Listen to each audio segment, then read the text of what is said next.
नमस्कार, मैं हूं विनोद मेहला। आप देख रहे हैं दा मुद्दा। देश को स्वतंत्रता कराने के लिए बहुत से स्वतंत्र सेनानियों ने बलिदान भी दिया, खून पसीना खूब बहाया और तब जाकर भारत माँ की ये छाती पर जो गुलामी की जंजीरें पड़ी हुई थी, तब उन स्वतंत्रता सेनानियों के बदौलत वो जंजीरें टूटी और 15 अगस्त 1947 को देश आज़ाद हुआ। इस देश को आज़ाद करवाने में ओल्ड करनाल की बात कीजिए या फिर कुरुक्षेत्र कैथल की बात कीजिए, यहाँ पर स्वतंत्रता सेनानी लाला फग्गू राम की भूमिका बहुत बड़ी रही है और महात्मा गांधी के साथ भी वो चले और संघर्ष किया। हमारे साथ लाला फग्गू राम के बेटे आर.डी. गोयल जी हैं, जो वरिष्ठ नेता भी रहे हैं सियासी तौर पर। लेकिन आज हम इनसे बातचीत करेंगे स्वतंत्रता सेनानी के बेटे से और आर.डी. गोयल से पूछेंगे उनके पिता की क्या भूमिका रही है। जी नमस्कार, आपका दा मुद्दा पर आपका स्वागत है। धन्यवाद जी, क्या भूमिका रही जब 15 अगस्त 1947 को देश आज़ाद हुआ था? आपके पिता लाला फग्गू राम की कितनी बड़ी भूमिका लोग जानते भी हैं, किताबों में भी लिखा हुआ है, थोड़ा विवरण से उनका करेंगे आप? मेरे परिवार ने मेरे पिताजी लाला फग्गू राम सेवक जी मेरे परिवार की 5वीं पीढ़ी थे, जिन्होंने लगातार भारत की आज़ादी की लड़ाई लड़ी। चाहे वो 1857 की प्रथम क्रांति थी, चाहे वो 1942 की हमारी आखिरी, मैं उसको मानता हूँ, क्रांति थी, जिसके बाद देश आज़ाद हुआ था। 1857 की उस महान क्रांति में मेरे बुजुर्ग शहजाद राय, जिनके हम वंशज हैं, और गुलाब राय उनके भाई, वो बहादुर शाह जफर के खास साथी रहे और उन्होंने उस समय 1857 की उस क्रांति के अंदर पूरा योगदान दिया, तन से, मन से, धन से।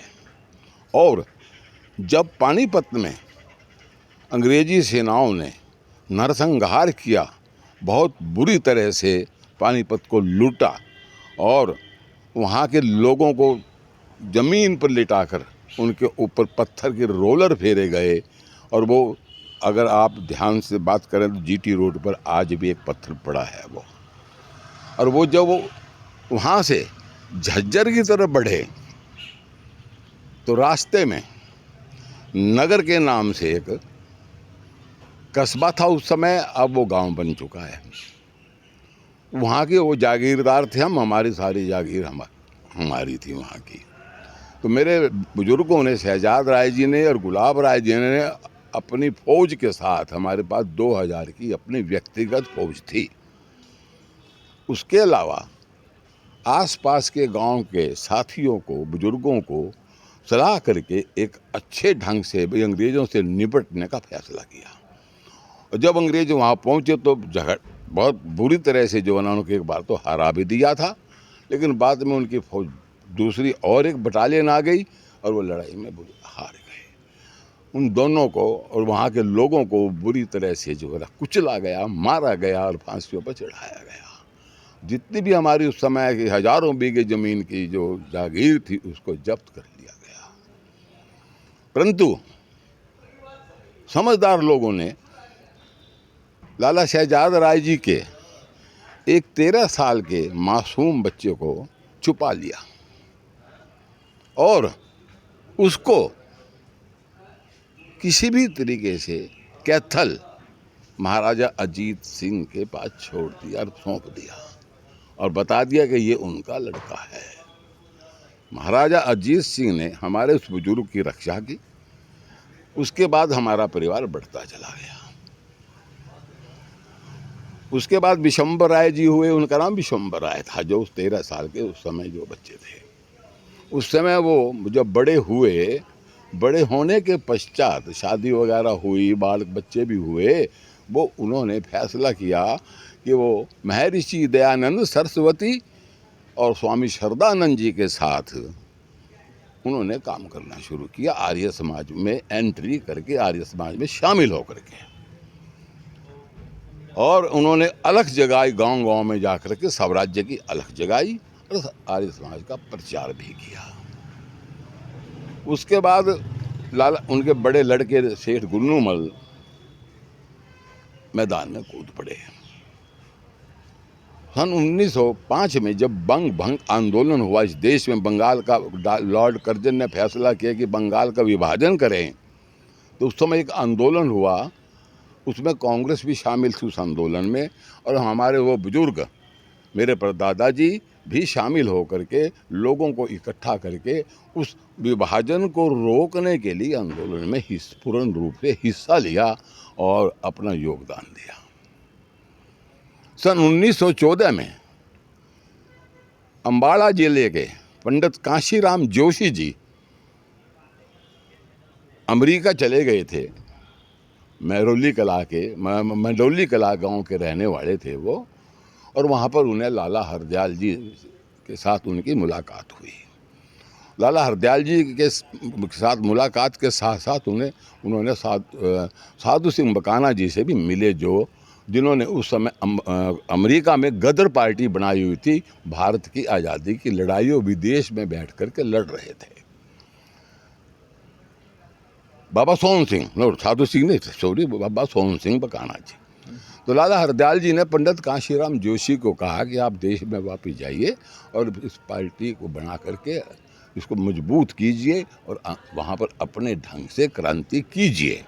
और उन्होंने मेरे पूज्य परदादा जी का नाम लिया कि कैथल जाकर आप उनसे अवश्य मिलो, वो आपका पूरा सहयोग देंगे। पंडित काशीराम जोशी जी कैथल आए, बातचीत की और उनका मैसेज दिया लाला हरदयाल जी का कि आपके लिए स्पेशल मैसेज है। मेरे परदादा जी ने कहा लाला अपना गुन्नूमल जी ने कि हम तैयार हैं, आप संगठन खड़ा कीजिए और पैसे की आप चिंता ना करना। हर संगठन को चलाने के लिए पैसा चाहिए, चाहे छोटा हो चाहे बड़ा हो, चाहे राजनीतिक हो चाहे गैर राजनीतिक हो, चाहे क्रांतिकारियों का हो चाहे कोई भी हो। और वो संगठन खड़ा हुआ, लेकिन जल्दबाजी कर गए पंडित काशीराम जोशी। संगठन खड़ा हो गया और उन्होंने फैसला किया कि मोगा की ट्रेजरी को लूटेंगे, जबकि मेरे परदादा जी ने उनको समझाया कि अभी जल्दी ना करो, अभी अपने संगठन को मजबूत करो, उसके बाद देखेंगे हमने क्या करना है, किस प्रकार अंग्रेज़ों के साथ अपनी लड़ाई को लड़नी है। लेकिन वो जल्दबाजी में वहाँ अपने कुछ साथियों के साथ, जबकि मेरे परदादा जी उसमें शामिल नहीं थे, पीछे रह गए थे, अब चल पड़े थे। और वो उसका अंग्रेज़ों को पता लग गया था कि यहाँ पर लूट मार करने के लिए कुछ क्रांतिकारी लोग आ रहे हैं। हुआ भी वही, वहाँ पहले से ही भेद खुलने की वजह से गोलीबारी हुई। उस गोलीबारी में एक सब इंस्पेक्टर और एक सिपाही मारा गया अंग्रेज़ों का, और ये जितने भी वहाँ पर साथ गए थे उनको अरेस्ट कर लिया गया और लाहौर में केस चला और सबको फांसी हो गई। जबकि प्रोफेसर फौजा सिंह जी ने जब इसके बारे में लिखा है, उसमें उन्होंने ये दिखाया जितने भी थे सभी को फांसी हुई ना, लेकिन मेरे परदादा जी को फांसी नहीं हुई थी, उनको सिर्फ 5 वर्ष की सज़ा हुई, क्योंकि उस समय शामिल नहीं थे। लेकिन इतना जरूर था कि वो एक क्रांतिकारी हैं। और मेरे परदादा जी की इच्छा ये थी कि पंडित गंगाधर जी को निकाल करके गांव से, क्योंकि गांव में दबिश पड़ेगी। पंडित काशीराम जोशी जी के पिताजी को निकाल ले आए थे, ला करके अपना इधर अपना जा करके भी कैथल उनको बचा करके रखूँ। लेकिन रास्ते में उनको पकड़ लिया गया और 5-5 साल की सजा हुई या 50,000 रुपये जुर्माना, दोनों में से एक। ठीक है, अरेस्टिंग हो गई। जब अरेस्टिंग हो गई तो मेरे परदादा जी के जो भाई थे तो उन्होंने 50,000 रुपये भर दिए एसडीएम कैथल के दफ्तर में, और वो वहाँ से छूट करके आ गए। रहे जेल में कुछ महीने, लेकिन फिर आफ्टर ऑल वो उनको छुड़वा लिया गया। उसके बाद मेरे दादाजी ने असहयोग आंदोलन में हिस्सा लिया। वो सिर्फ 7 दिन ही जेल में रहे कि गांधी जी ने आंदोलन वापस ले लिया, चोरा चोरी कांड के कारण से। तो बारी आ गई मेरे पिताजी की। उस समय मेरे पिताजी 2 साल 10 महीने 12 दिन राष्ट्रपिता महात्मा गांधी जी के साथ साबरमती आश्रम में रहे, क्योंकि हमारा अहमदाबाद में काम था दरियों का थोक व्यापार और गद्दी थी हमारी। गद्दी का साथ तात्पर्य ये होता है कि लेन देन का भी काम था हमारा। मेरे एक दादाजी बाबा जी, मतलब मेरे दादाजी के भाई छोटे, वो वहाँ थे, तो मेरे पिताजी को भेज दिया था भी उनके साथ जा कर के उस काम को संभाल लें। लेकिन वो संभालने के भैया आश्रम में जाने लग गए, आश्रम में जाने लग गए तो वहीं के हो गए। जब गांधी जी ने फैसला किया नमक आंदोलन का, 12 मार्च को भी मैं दांडी की यात्रा शुरू करूंगा, तो उन सबको वापस भेज दिया अपने अपने एरिया में जाकर के इस आंदोलन को चलाओ, नमक आंदोलन। तो पिताजी वापस आ गए और 12 मार्च को ही शाहबाद में ये आंदोलन किया और वहाँ से आंदोलन का फुर्र हो गए, निकल गए। किसी को पता ही नहीं लगा कहाँ जा लिए और वापस कैथल पहुँच गए। कैथल जाकर के 1930 था, 22 अगस्त 1930 को फिर आंदोलन वहाँ किया और उसमें 1 साल की सजा उनको हुई। 1932 के अंदर अंग्रेजी कपड़े दिलाने का काम किया गया। अपने साथियों के साथ साथी थे काफ़ी उसमें, उनके अपने पिताजी और के लाला, मेरे ताऊ जी लाला काका राम जी थे, हंसराज गुप्ता जी थे, देवत राम जी थे, मुंशी रघुवीर चंद जी, कई साथी थे। उन सब ने पूरे जोर शोर से उस आंदोलन को चलाया। अंग्रेजी कपड़ों की दुकान पर जाकर लाट के, मैं नाम मुझे याद नहीं है, लाटकों की दुकान थी कपड़ों की, उनकी ज़बरदस्ती कपड़ों का थान निकाल करके उनमें आग लगा दी और वहाँ पर पुलिस आगे अरेस्ट कर लिए, जिसमें 2 को 6 महीने की सज़ा हुई, लाला काका राम जी और मेरे पिताजी लाला फग्गू राम जी को, और बाकी को 1-1 हफ्ते की सज़ा हुई। ये कैथल का जो आंदोलन यहाँ रहा। फिर 1938 में आर्य समाज का एक आंदोलन चला, हैदराबाद सत्याग्रह के नाम से उसको जाना जाता है। वो आंदोलन नवाब हैदराबाद के खिलाफ था, यानी कि अंग्रेजों के गुलाम के साथ था। हैदराबाद नवाब ने तो सरेंडर कर दिया था, वो तो गुलाम बन ही चुका था अंग्रेजों का। तो वहाँ पर आंदोलन हुआ। पिताजी अपने जत्थे लेकर के इधर से चले, कैथल से जत्था एक उधर से चला, रोहतक साइड से, एक जत्था कैथल से कुरुक्षेत्र पहुँचा। पिताजियों ने कुरुक्षेत्र में यहाँ आकर के सारे गली मोहल्लों में प्रदर्शन किया नवाब के खिलाफ, हिंदुत्व की रक्षा के लिए। और वो आंदोलन फिर रेलगाड़ी में बैठ के उधर गए, कई जगह घूमते हुए आखिर में वो वहाँ रास्ते में ही उनको अरेस्ट कर लिया और उनको मेरे गुलबर्गा जेल में उनको 1.5 साल के लिए भेज दिया। वहाँ से आने के बाद गांधी जी से मिले। गांधी जी ने 1930 के नमक आंदोलन के बाद साबरमती आश्रम को छोड़ दिया था और वो महाराष्ट्र में वर्धा आश्रम में आ गए थे, यहाँ से चलाया फिर उन्होंने सब कुछ अपने आंदोलन। तो उस समय गांधी जी ने अपने सभी पिताजी और पहुंच गए और साथी पहुंच गए, फैसला किया भी हम एक व्यक्तिगत आंदोलन चलाएं। दूसरा विश्व युद्ध शुरू हो चुका था। दूसरे विश्व युद्ध में गांव के लोगों को खासकर फैसला तो उसमें फैसला लिया गया था ये व्यक्तिगत आंदोलन इस प्रकार का होगा कि उसमें गांव के लोगों को गांव में जाकर समझाया जाए कि वो अपने बच्चों को अंग्रेजी सेना में भर्ती ना होने दें और ना ही अंग्रेजों को किसी प्रकार का लगान या पैसे दें। युद्ध में पैसों की जरूरत भी पड़ती है, युद्ध में सैनिकों की भी जरूरत पड़ती है। ये उसके खिलाफ एक आवाज़ थी। मेरे पिताजी दूसरे साथियों ने अपने अपना हिसाब लगा करके तुम यहाँ से करोगे, तुम वहाँ से करोगे, तुम वहाँ से। मेरे पिताजी आए थानेसर और उमरी गांव को चुना।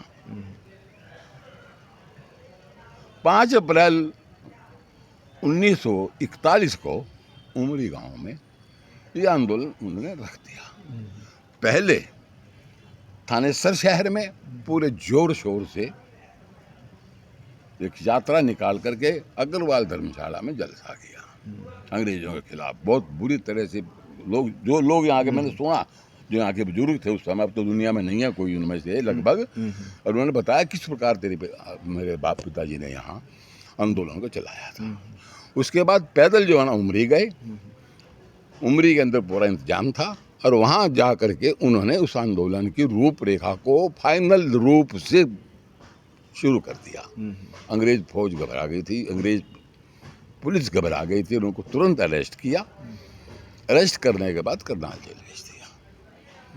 तो वहाँ मुकदमा चला, ट्रायल चली, और 22 अप्रैल को ही फैसला दे दिया 1 साल की सजा का, और सियालकोट जेल भेज दिया। वहाँ से एक पूरा अपना टाइम पूरा किया, आ गए। आने के बाद बापू से फिर मिले। बापू ने कहा, सेवक जी अब तो फैसला फाइनल करेंगे। 8 अगस्त 1942 को बम्बई के अंदर कांग्रेस का अधिवेशन हुआ। अगस्त क्रांति मैदान जिसको आज हम बोलते हैं, उसके अंदर सभी नेताओं ने अपने अपने भाषण दिए कि हम भारत छोड़ो आंदोलन की शुरुआत कर रहे हैं और शांतिपूर्वक करना है। देश का नौजवान तड़प रहा था, उखड़ रहा था कि बापू क्या कहेंगे, ये तो शांति शांति कर रहे हैं, शांति से कैसे देश आजाद होगा। क्रांति तो खून मांगती है, तब जाकर के क्रांति सफल होती है। बापू के ने भी अपने अध्यक्षीय भाषण में पहले तो ये कहा, भाई हमें शांतिपूर्वक करना है, हिंसा नहीं करनी है, हम अहिंसा के पुजारी हैं और अहिंसा से ही हम अपनी लड़ाई लड़ेंगे। लेकिन उनके मुंह से अचानक ही निकल गया, अंग्रेजों भारत छोड़ो, करो या मरो। जो ये करो या मरो का शब्द उनके मुंह से निकला, जो उस समय लोग थे या हमारे बुजुर्ग थे, पिताजी और थे, जो उनको एकदम सुन में चेतना आ गई, बोले अब है बात। और देश के अंदर तोड़ फोड़ फलाना ढींगा पता नहीं क्या क्या हुआ। अंग्रेजों को आखिर में घबरा करके इस देश को छोड़ना पड़ा। लॉर्ड वेवल आए, लॉर्ड वेवल योजना बनी। लॉर्ड वेवल योजना में फैसला कर लिया गया कि भारत को आज़ाद किया जाएगा। उधर अपने मुसलमान भाइयों को, जिन्ना साहब को भी उकसाया गया। देश के 2 टुकड़े होकर के देश आज़ाद हुआ। अच्छा, ये आपने अपने पिताजी से भी सुनी होगी, जब देश आज 2 भागों में बांटा, तो वास्तव में कहानी क्या रही थी? कहानी तो इसके अंदर मुख्यतः कुछ लोग, अब क्या कहूँ मैं, लोगों का मुंह नहीं पकड़ा जाता। वास्तविकता ये है कि जिन्ना जी की ये साजिश थी सारी। नहीं, ऐसे भी कुछ लोग कहते हैं कि जवाहरलाल नेहरू को प्राइम मिनिस्टर बनना था और उधर जिन्ना की भी इच्छा प्राइम मिनिस्टर बनने की थी। ये दोनों की जो महत्वाकांक्षा है, इस कारण से ये देश है जो डिवाइड हुआ। महत्वाकांक्षा थी, इसमें 2 राय नहीं है। गांधी जी ने तो खुद स्वयं जा गए जिन्ना जी के पास और उनको ऑफर दे दी थी, भाई जिन्ना देश के टुकड़े ना करवा, मैं तेरे को प्रधानमंत्री बनवा देता हूँ। जो मैंने सुना अपने बुजुर्गों से। लेकिन जिन्ना अपने जिद पर अड़े रहे और वो उन्होंने 2 टुकड़े करवाने का फैसला कर लिया। लोग गांधी को बदनाम करते हैं, भाई देश 2 टुकड़े करवाए, लेकिन मेरे बुजुर्गों ने जो हमें बताया वो कहते गांधी जी ने कभी नहीं कहा कि भारत माता के 2 टुकड़े हों। वो जिन्ना की जिद थी, जिन्ना को ऑफर दे दी थी भी प्रधानमंत्री तेरे को बना देते हैं, वो नहीं माने। तो उनकी मांग तो बस यही थी कि अलग देश बनना चाहिए, पाकिस्तान बनना चाहिए। वहाँ जाकर के जो है ना अध्यक्ष बने, राष्ट्रपति बने, और ये अपने करनाल के नवाब लियाकत अली जी ये जो है ना प्रधानमंत्री बने। तो जैसे बाद में पता चला, शायद कुछ जो हिंदुस्तान में बड़े नेता थे, कि जिन्ना को बीमारियाँ, टीबी वगैरह कुछ बीमारी थी और वो ज़्यादा समय जीवित भी नहीं रहे। वो तो देखो, मैं इतनी गहरी बात तो मुझे इस बात का नॉलेज नहीं है, लेकिन इतना वजह है कि वो थोड़े समय ही रहे। तो एक और बात जो चलती है, आपने अपने बुजुर्गों से सुना भी होगा, जब प्राइम मिनिस्टर बनाने की बात आई थी, कांग्रेस की मीटिंग हुई, तो जो कांग्रेस के स्टेटों के अध्यक्ष थे वो सरदार वल्लभ भाई पटेल को प्राइम मिनिस्टर बनाना चाहते थे, और नेहरू पे तो कोई वोट ही नहीं गई थी, कि एक आध वोट उनके पक्ष में गई थी। लेकिन महात्मा गांधी ने कुछ ऐसा किया कि जो सरदार वल्लभ भाई पटेल है उन्होंने अपना नाम वापस लेना पड़ा और जवाहरलाल नेहरू प्राइम मिनिस्टर बने। देखिए, सर्वोच्च महात्मा जी थे, सर्वोच्च बापू थे, उनकी बात को कोई टालता नहीं था। जब तक वो देश में रहे जीवित, उनकी बात टालने की हिम्मत किसी में नहीं थी। जब उन्होंने नेहरू जी का नाम ले दिया तो नेहरू जी ही प्रधानमंत्री बने और सरदार वल्लभ भाई पटेल जी को गृह मंत्री बना दिया, बराबर के रखा। किताबें कुछ कहती हैं, सुनने में कुछ और आता है। और ये भी सुनने में आता है कि जब नेताजी अध्यक्ष थे कांग्रेस पार्टी के, तो उनके खिलाफ भी एक तरह से अलगाववाद सा गांधी जी का रहा है और उन्हें फिर अध्यक्ष पद छोड़ना पड़ा था। देखिए, नेताजी के बारे में आपने जो बात उठाई है ना, मैं इसकी गहराई में 5 मिनट जाऊंगा जी। नेताजी ने स्वयं, मेरे पास रिकॉर्ड है, किताबें हैं मेरे पास उस समय की, 1946 में लिखी गई किताब है मेरे पास। नेताजी ने स्वयं गांधी जी के रुख को देखते हुए अध्यक्ष पद छोड़ दिया था और हमेशा अपना गुरु माना।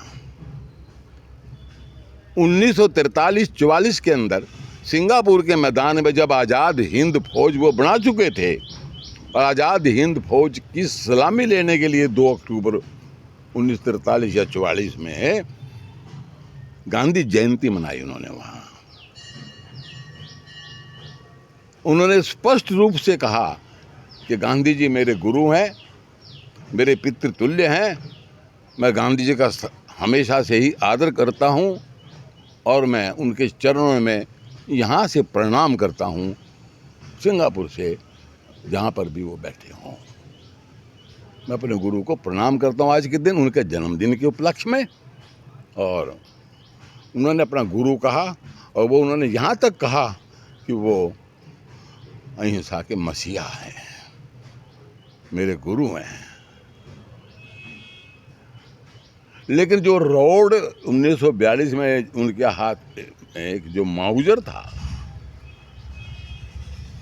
माउजर तो था, अचानक से घोड़ा भी चढ़ गया, अचानक से वो माउजर नीचे गिर गया, नीचे गिरी से ही धड़ाम से उसमें से गोली निकली और गांधी जी के मुख से ये निकले, करो या मरो। इससे बड़ा शब्द क्या हो सकता है क्रांति के लिए, देश को उस महान रक्षक का, देश को उस महान नेता का जिसको जन जन अपना मानता था, कुछ एक को छोड़कर। उसका ही परिणाम है 1942 की क्रांति का, हम आज़ाद हुए। अच्छा जी, जब उसके अंदर सुनिए, 60,000 कैदी जो ना सब उसमें अरेस्ट हुए थे। 16,000 वो लोग थे कैदी जिनके ऊपर केस ही नहीं चला, घर से उठाया और जेल में भेज दिया। हजारों के करीब घायल हुए थे।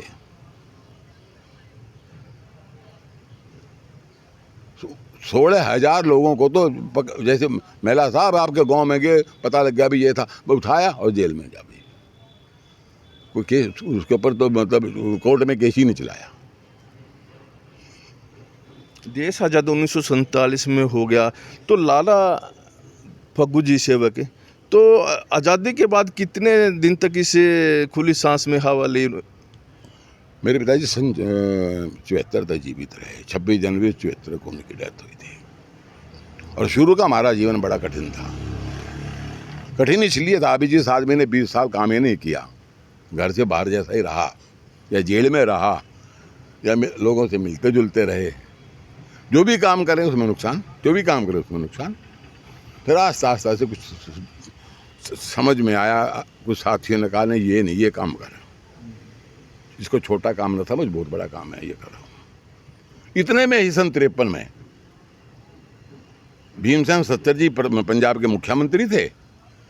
उन्होंने 89% की 50 रुपये महीना पेंशन बांधी, जो टॉप के वो लोग जिनकी 2 साल या 2 साल से ऊपर सजा थी, जो जेल में जिन्होंने 2 साल काटी, 2 साल से ऊपर काटी, और उसके नीचे जो थे किसी का कुछ 15, किसी के 20, ऐसे सबको दी।